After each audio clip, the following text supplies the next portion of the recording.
Good day. My name is Carolwise. I'm a realtor with Coldwell Banker Best Homes in the lovely Seaport community of Port Townsend, Washington.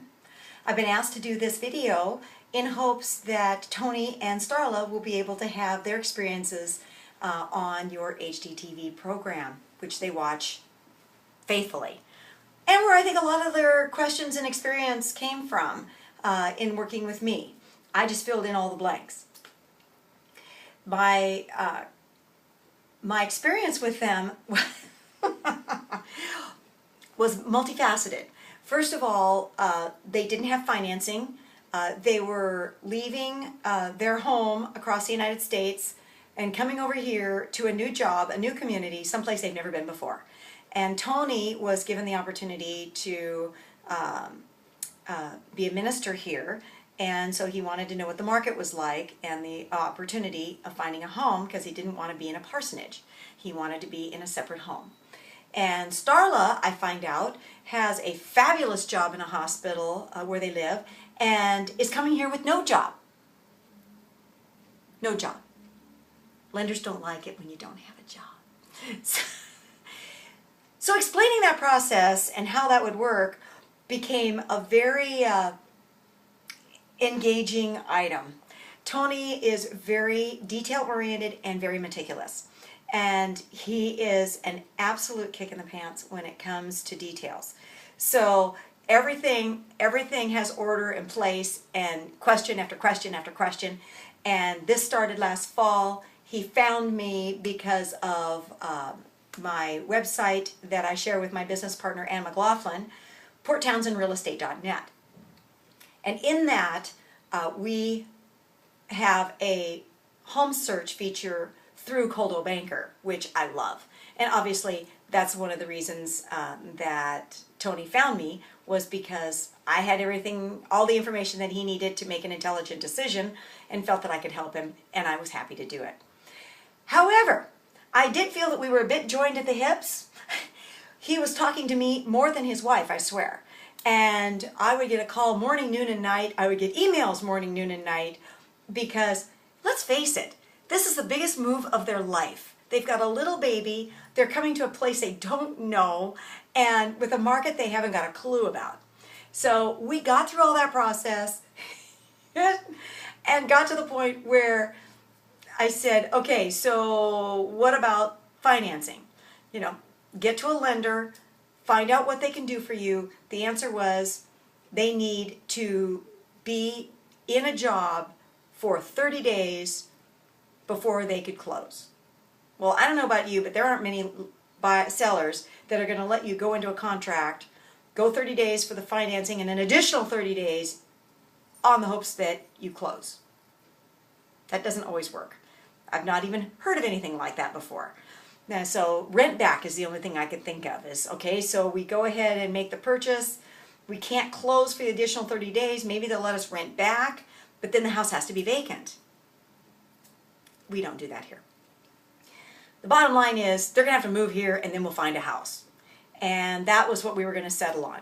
Then, at the last minute, before they came in May for their quick visit to check out the market before they move here in July, is that, at the last second, the lender comes up and says, guess what?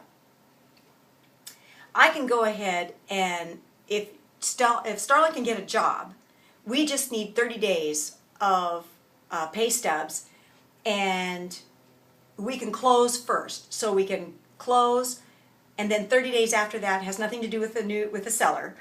30 days after that, you have to give us pay stubs, and they have to be real, and you have to have a job. Okay, so now the only little problem is Starla doesn't have a job. So part of their trip coming over here, I only get 3 hours with them. The rest of the time, she's trying to do interviews and find a job.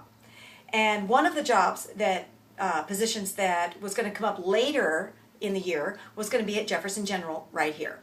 So as it turns out, the Bremerton and the Sequim and Port Angeles didn't look like that was going to work out real well. And at the end of our 3-hour tour, she had to be at the hospital like on time. So we raced around and looked at the 9 houses. They have completely different tastes on what they want. He wants a garden and chickens. She wants simplicity and a new house. He saw what he liked, she saw what she liked, and they were this far apart.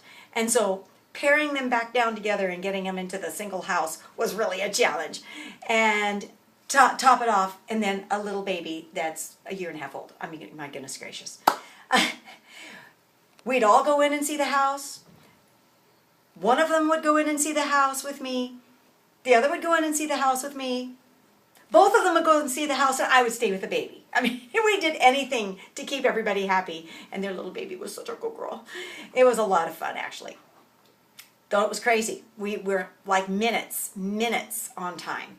So the last house was the house she wanted to see, and the one that she thought was going to be it.